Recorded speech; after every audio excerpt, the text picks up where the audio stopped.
I am Inga Willis.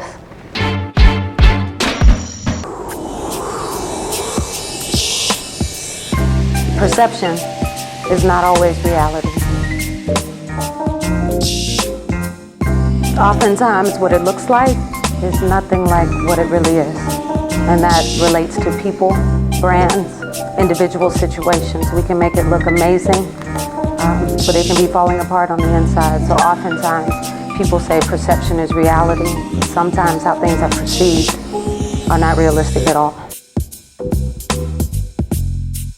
Because it's accepted and celebrated, it's not very popular to be vulnerable and authentic in your hurdles. It's not popular to struggle. Popularity isn't found in adversity. Popularity is found in what people perceive as perfection. Perceived reality is the way things come across, and the way that we come across is the way that people perceive it often if they don't know us, if they don't have a personal connection with us. What we present is what they perceive. So if we present it as always perfect, never flawed, never struggling, never human, really, then they internalize the perception of you got it all together. Everything is perfect. And so you don't really promote or encourage people to simply learn how to overcome adversity with grace. I don't think some people know who they authentically are anyway. Authenticity requires courage. Authenticity requires depth. And I don't think that many people have begun to walk out of the kiddie pool and get into the deep waters of self. Yes, I think people lose themselves all the time.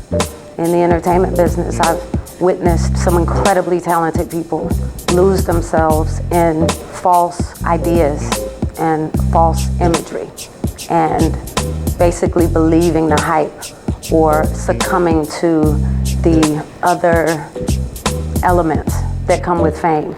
And it comes at a cost. And these days, people are using the words epic and iconic so loosely, but in the midst of true icons, even they have struggles with it.